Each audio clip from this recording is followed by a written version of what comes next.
Good morning. Is it good morning? It's 11:30 right now or so? Still morning. Still morning. You're Here good. we go. My name is Murray Laidlaw. My friends call me Murph. Call me whichever, Murray or Murph. And I'm a PG born and raised, and we're with another PG born and raised at the moment, Colin Carson, Tourism PG CEO. So we'd love to get to know you. Awesome. And get to know everything about Tourism PG. Yeah, awesome. Well, thanks for having me, Murph. Really appreciate it. And Thanks for coming. honestly, I think we're just going to nerd out about chatting about volleyball, I some think old so. stories, and we might not even get to tourism at all, hey? If we do, that'd be great. If Yeah. not, yeah. Perfect. Awesome, buddy. So let's start with, I'd love to know, okay, I was born and raised in the heart. I Yeah. went to Kelly Road, graduated in 99. What's your story? Where were you born? Yeah, born and raised in Prince George as well. College Heights kid growing up though, so a little different than the heart, I'd say. But ended up going to Duchess Park. Really great athletic program there. Fell in love with the sport of volleyball in high school, and was really fortunate enough that kind of led to my post-secondary education in pursuing volleyball and that. So after graduating high school at Duchess Park, went to Thompson Rivers University in Kamloops.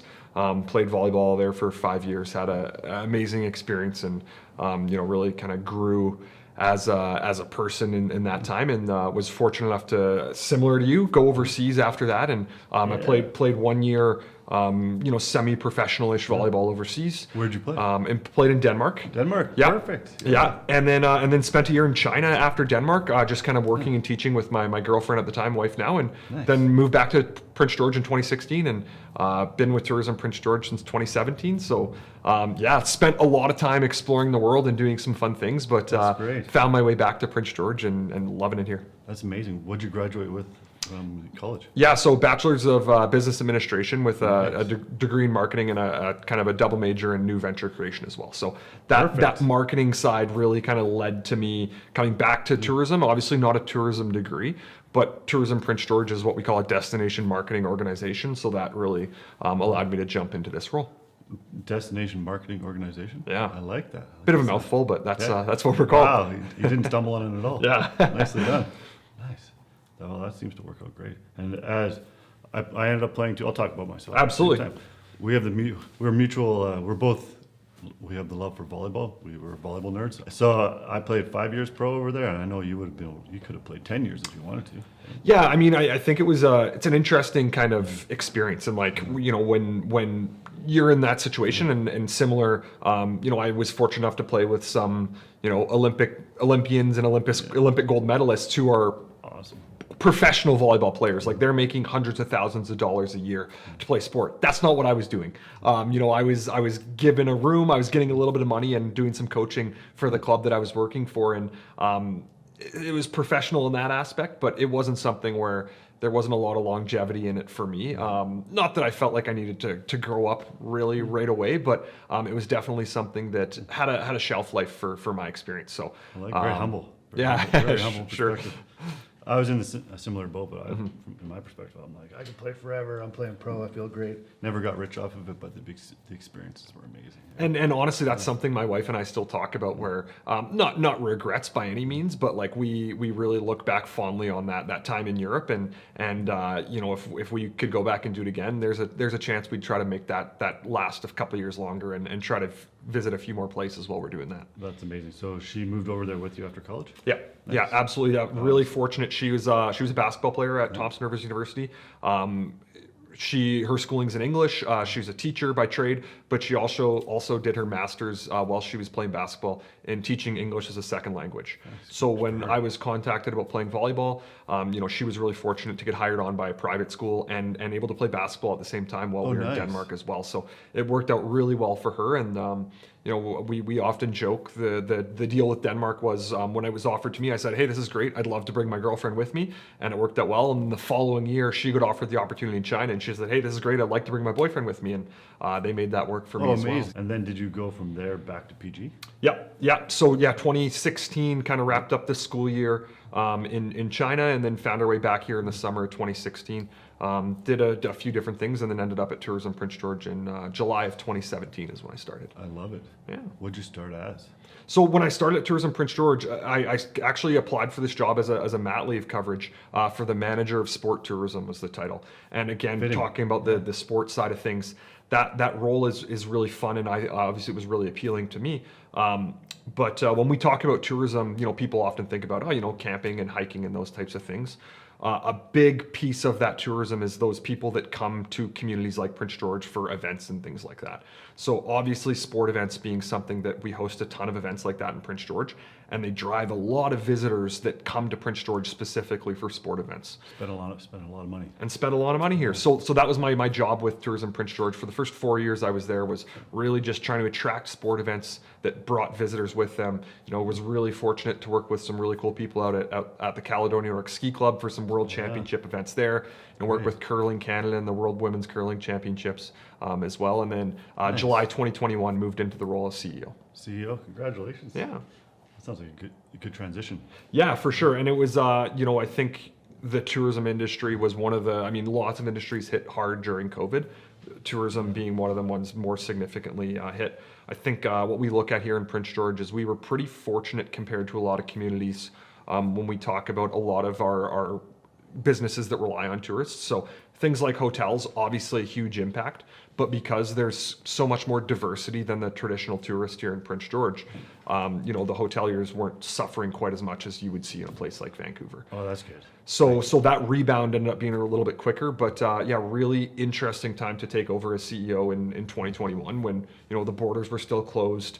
You were allowed to travel kind of in the province, but not really allowed to promote too much. So it was an interesting time to take over and then kind of have that rebuild happen throughout 2022 and 2023. Really. Nice. Yeah. I bet. Eh? Can you talk about that rebuild? Yeah, I think again, same thing for Prince George. Looking at us, it was interesting because what we saw is people really were looking for those outdoor spaces where they could get outside, have space to themselves, and be away from the city. So I think that initially what we saw was a lot of people kind of coming to Prince George that maybe would go on vacations in bigger cities instead.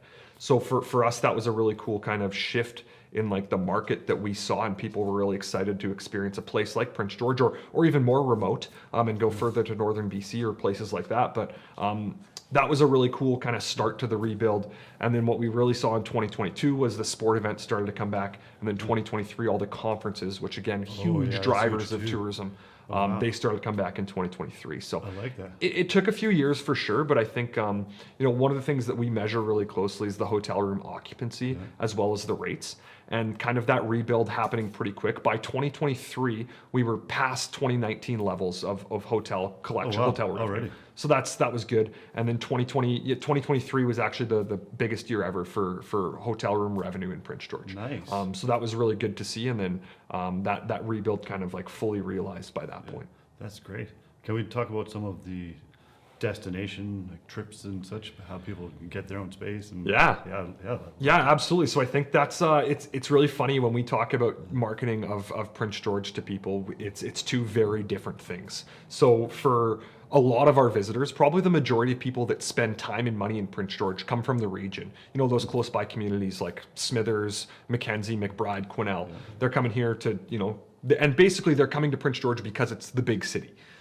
So they're coming here for concerts, they're coming here for shopping, they're coming here for, even medical appointments and things like that. But the reason they're spending time and money here is because we're the big city. When we talk about promoting Prince George to international markets, and we're becoming a little more popular with a lot of different places in Europe, like Germany and the UK, nice.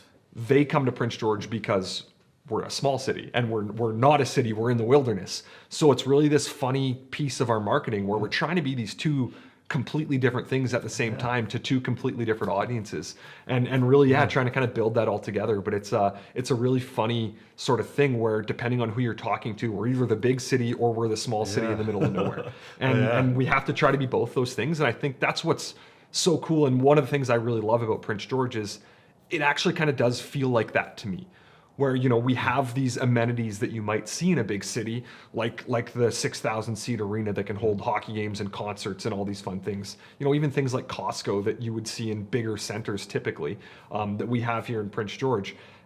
And at the same time, you drive for 5 minutes any direction, you're surrounded by trees in the middle of nowhere. It's beautiful. It's beautiful, and it's this cool kind of thing that we can offer here that, obviously there's other communities that offer similar sorts of environments and feelings, but Prince George is pretty unique for that in a lot of ways.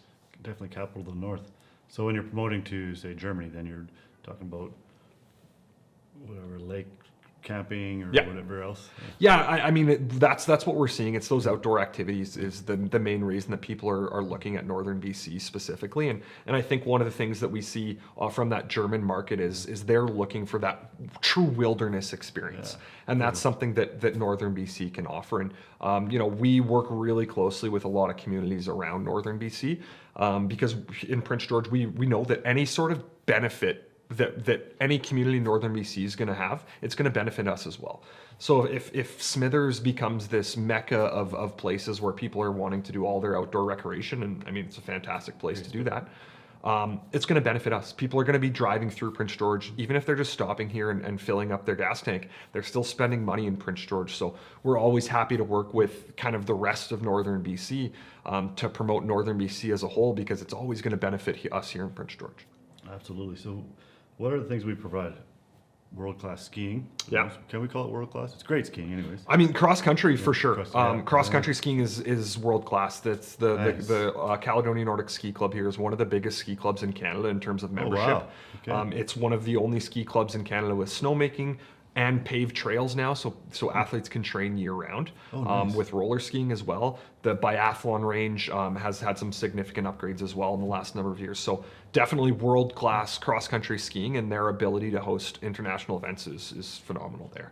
And then in the downhill side of things as well, like I think we're in a really interesting position here in Prince George where, I have young kids thinking about a place like the Hart Ski Hills, the perfect place to grow up. I Learning grew to up ski. skiing there. Yeah. Yeah, and night skiing, and it's super affordable, and you got the little T-bar or the magic carpet, but that's like the best place to learn to ski. And then if you want to use Prince George kind of as that base camp, a place like Powder King 2 hours away that Fantastic. typically gets the most snowfall in all of Canada. Yeah. So I wish Purton had the same snowfall. exactly, and I think there's some things that are up in the air right now with both Purton. They're needing to get some work done before they can open this year, and Tabor Mountain Ski Hill as well.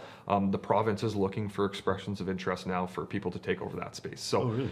in an interesting spot right now in the skiing world, because I think there's a lot of great things that we have, and then there's also these question marks that could have Prince George become even a bigger and better ski destination. That'd be as well. amazing. Yeah, Tabor would be a great place to rebuild the lodge and then have it open year round with downhill mountain biking. And that's the other thing. And when we talk about the things that we really can offer here, I think the mountain biking scene here in Prince George is something that's developing and still kind of underappreciated.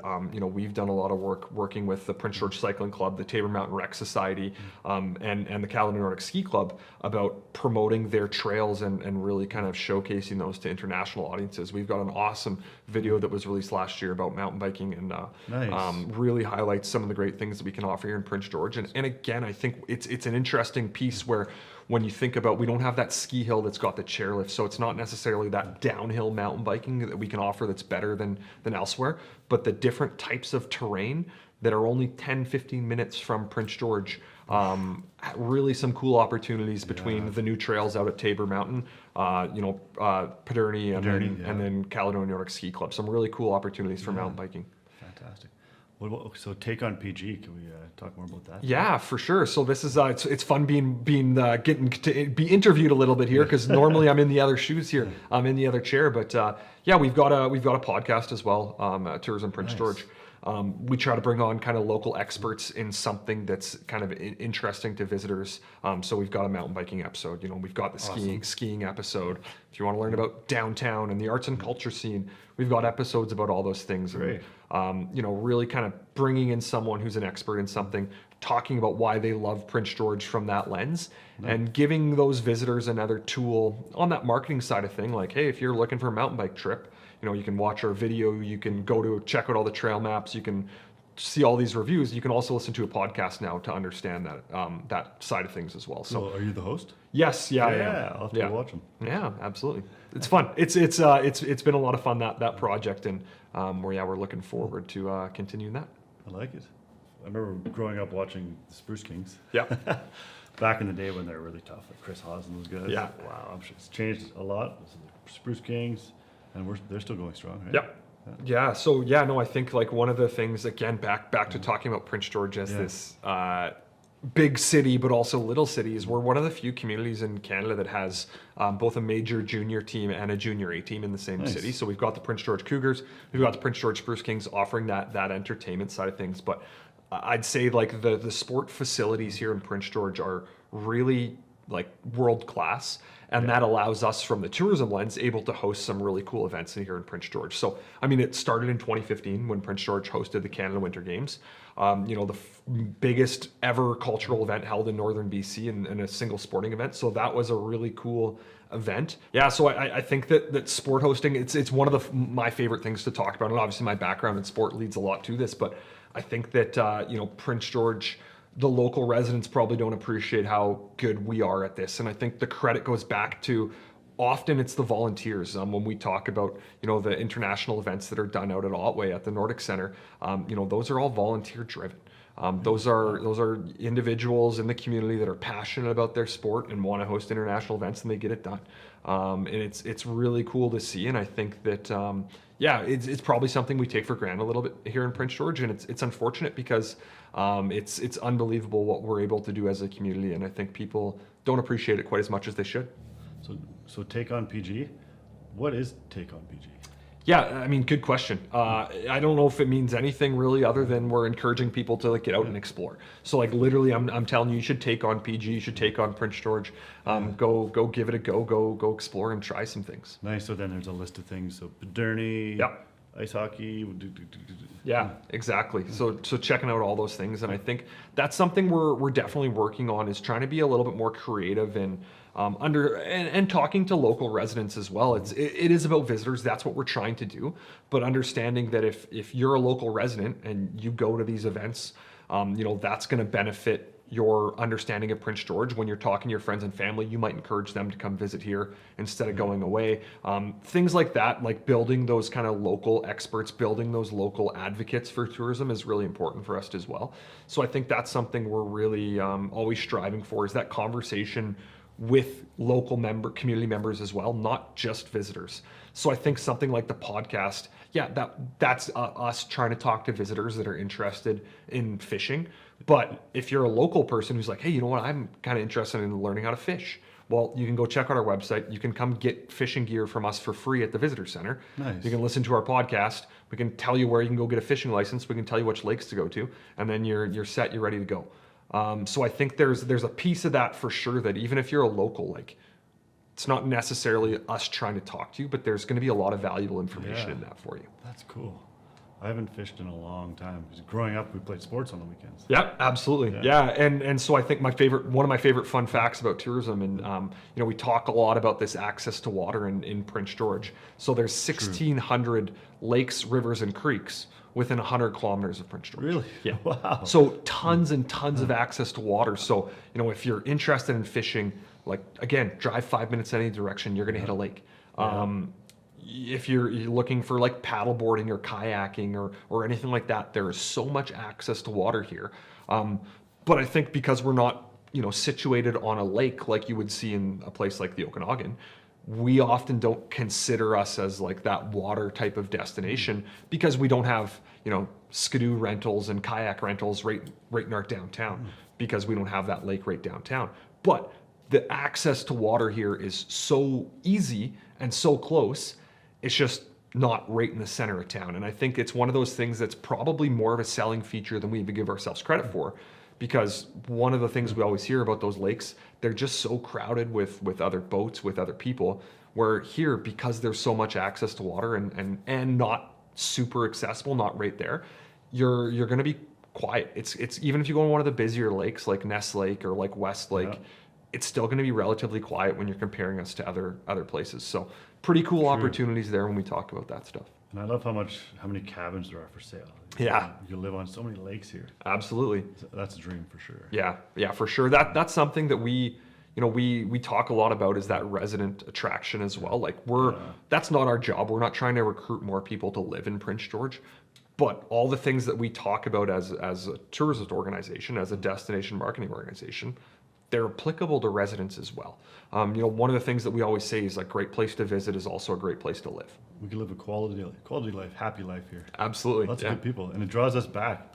Those of us who have gone, we always get drawn back for the most part. Well, and truthfully, and I imagine you were the same, because I think this is a pretty common story. Like when I graduated high school, I was like, see you later, Prince George. Yeah. I'm never coming back. Yeah. And I think that's normal for Yeah. people to think that. And then, you spend some time away, you spend some other time in other communities, and you're like, oh, it's pretty great in Prince Prince George. George is great. Yeah. Yeah. There's so many reasons to move back to PG or to PG. Yeah. Or just to visit PG too. Yeah. Yeah, one of the interesting things we haven't talked about yet, but I think is something that I think residents are really hard about on Prince George, and I think there's obviously some truth to it. But one of the things where I think there's so much opportunity here in Prince George is talking about the downtown. I think this is something that, I'm not pretending that everything's peachy keen down there and everyone should feel great about what's been happening, but I think that the opportunity that's still there and some of the steps that are happening now, I really see some really cool things happening, and hope that, when I'm talking to residents, they have some issues with us being located in our offices downtown and things like that. But I think that when we talk about the opportunities of Prince George, if Prince George is gonna, if you want Prince George to become the next best city, that's probably where it has to start, is kind of that redevelopment. And, I think some really great things happening within the city itself, city with the capital C, that is, the municipal government, with the civic core redevelopment. And I would say, like, getting some new infrastructure down there that's going to attract residents, it's going to attract visitors, and something that I feel really strongly is going to create a more vibrant place for Prince George, not only for residents, but for visitors as well. Because, we talk about the new visitor center that's located right next to the conference center. It's 850 hotel rooms within walking distance from that space. Wow. So there's a lot of visitors that are in that area. We want to make sure that they feel safe, that they feel like they can picture themselves spending time here, that they have opportunities to spend money and leave money in Prince George, because that's what we want them to do. That they have a good experience, so they want to come back. So I think that's really, when I'm thinking about the opportunities in Prince George, like there's the downtown is this untapped potential that I think, it's challenging, and I think there's a lot of people that are very negative about it, and justifiably sometimes. Yeah. But I think that, we as a collective community probably need to put our resources into getting that to a spot where everyone can be proud of it, because that's going to benefit Prince George probably more than anything else could. I believe that too. When it gets all cleaned up, I believe like Queensway right now, it'll be eventually more like maybe like a commercial drive in Vancouver or something like that. Yeah, and I mean, I'm obviously biased now too with our new move, but like we've been very fortunate to receive some funding to do some upgrades in the Canada Games Plaza itself. Oh, nice. So right outside the public library in the Conference and Civic Center. So come spring of 2025, that's going to be a vibrant marketplace with year-round skating. Oh, perfect. And having that there is going to be something where, if you're a visitor coming to the visitor center, that's what we want you to do, is spend money and time there, go for a skate, then go for lunch at Nancy O's, then hop over to Deb's Cafe and grab a coffee and spend your time in downtown and spend your money in downtown and keep that in Prince George. So say you've been a CEO for 10 years, would you ever go mayor? Or would you No. It might be a good transition. Yeah, sure. That's but no, you wouldn't go there? not planning a political career anytime Okay, soon. Fair enough. You're happy where you are. Happy where I am. Yeah, absolutely. Nice. The top things to do in Prince George as a visitor from Germany or wherever you may be? I mean, I guess it really depends. It depends what you want to be doing. But like, I think Depends on the the season, out in the season for sure. Yeah. The outdoor recreation, I'd say, is still one of those things that we do better than most. Yeah. In terms of what we offer versus other communities our size or even bigger communities, we do a really good job here.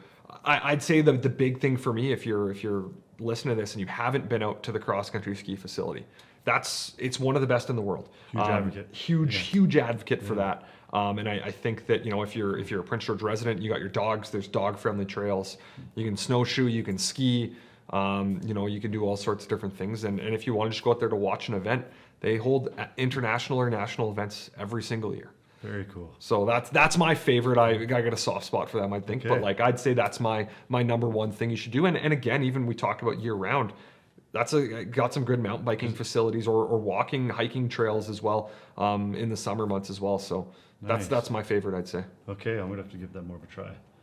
On my mind, the first to come to my mind is hiking. Yeah. Or camping. Yeah. Camping or hiking. or fishing. I haven't fished much, but Yeah. No, I mean, yeah, that outdoor side of things. I'll give a quick plug for a couple of different cool. campsites. I think Yeah. that like we talk about that side of thing, but especially you're from the heart going north of town. You know, you can hit Salmon Valley Campground, Good Sir Nature Park, and then Teapot Mountain are all about 15 minutes apart from each other. All three of those things. So Salmon Valley camping, obviously, but love right it on the there. river there, right on the Salmon Valley River. And then Good Sir Nature Park. It's this awesome, quirky little museum / park With Jim with Good? Jim Jim Good. Good, Yeah, okay. that's just Yeah. phenomenal, and you know, really one of those things that's special to Prince George. And then I'd say Teapot Mountain's probably like the signature hike near I Prince should George. know where that is, but I don't It's even know on where it is. Summit Lake. Summit Lake. So, Oh, okay. so it overlooks Summit Lake. Really kind of short but steep hike up and around the top of Teapot Mountain and then back down. Probably about 45 minutes from Prince George to the trailhead, Okay. but a fun little hike Nice. and a great view of Summit Lake. So when you're up there, can you see PG from there? Not quite, no. Okay. No. Summit Lake. Yeah. Cool.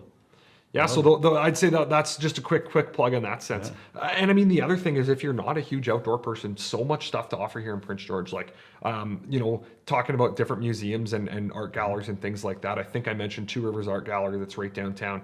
Also, the Exploration Place, Prince George Railway Forest Museum, Hubble Homestead, all located really close by here, that are fantastic museums, things like that.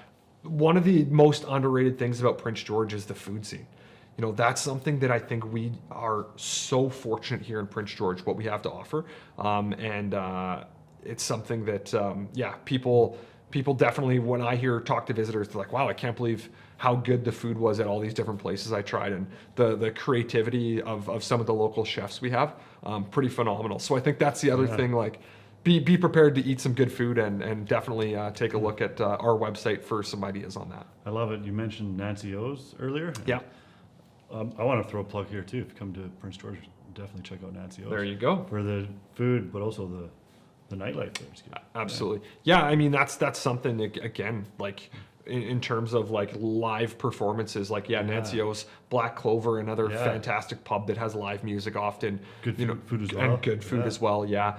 You know, Omnique Arts Center, the Legion always has great shows and concerts on as well. So lots of different options for live music or different types of shows as well. Okay, so for me, I have no idea what base camp is. Yeah, so one of the things that we've done in the last couple of years is we've sort of rebranded Tourism Prince George to be still, obviously, we're still Prince George. That's still what we're promoting. That's still what we're talking about. But the other piece of that is kind of being the base camp to the north.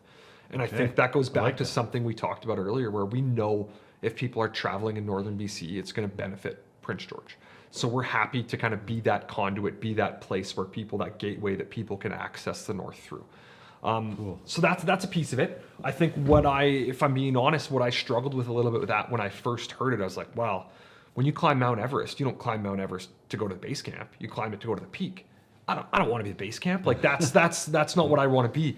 And I really think I had some good conversations and people were able to reframe that to me where, you know, that doesn't necessarily mean like you're the base camp for the rest and you're not worth stopping at. That base camp can be, you know, the base camp to things nearby Prince George. And so, you know, one of the things we haven't talked about yet that's amazing and truly unique to the Prince George area is the ancient forest. So part of the only inland temperate rainforest in the world, massive cedar trees about 100 kilometers east of Prince George, right on the side of the highway with a fully accessible boardwalk, and it's still BC's newest provincial park. Really? Wow. Okay. Awesome, Well said. awesome little gem that a lot of people still don't know about in northern BC or in Prince George. But so, for example, when we talk about the base camp and, you know, applying that to some of our marketing campaigns, like that's what we'll talk about where, you know, you go out, explore, and then you come back to your base camp. So it's not necessarily like, okay, you're at your base camp and then you move on to do other things. That base camp can be as part of that same trip, same day, same experience. I like it's that adventure and then that soft landing back in Prince George at your Soft hotel, landing. your Airbnb, or your campground. I like that. And then you end up at Nancy O's. Yeah, Exactly. nice. And then another adventure. There's so many adventures to choose. Yeah, exactly. So I think when we talk about that base camp, you know, it's not necessarily just the stop point to get to your destination, but it's that place where you can be your home base to your other adventures nearby. Yeah. Pretty much any activity or hobby you're into, you can do it here. Like it might be tough to find some things, but if you're like interested in, we're a big enough city that you should be able to find something something that you're interested in to do, and either a race or a competition or a tournament Yeah. that kind of aligns with that as well. So true. There's those little pockets, those little community pockets. Absolutely. Volleyball, basketball, whatever it is, indoor sports, outdoor sports. Yeah. You'll find it. Yeah, absolutely. Yeah, cool. Bowling pops to mind. I guess that doesn't really. I guess it has something to do with tourism. Absolutely. Yeah. Place I mean, to go have fun. yeah, another great thing. I think you look at, the couple different 5-pin bowling alleys. You look at the one on I believe it's Black Diamonds. Okay. They've got bowling, they've got billiards, they've got darts. Like that's nice. a really cool attraction that you could go spend a whole day at and do a few different things. And then same thing with the Strike Zone. They've got their arcades, they've got their mini golf, and they got their bowling. So Oh, yeah, the new lots of arcades. different things. Yeah. Oh, yeah. So I think that definitely something like, even if it's not necessarily one of the things that we talk about a lot is, it might not be something that people are coming to Prince George specifically to do. We might not get people driving here just to do that, but while they are here doing other things, that is going to be something where they can have a really cool experience and look back fondly on that with their time here. So definitely a really good piece of that sort of visitor experience, those types of things. Nice. Well said, Colin. Well, I appreciate your time today. It's been an hour, so we've talked for a whole hour about PG. But I'd love to get to know you more, but now our time's up. Absolutely. Well, Thanks so much, Murph. Thanks, buddy. Thank you. Cheers, buddy. Yeah.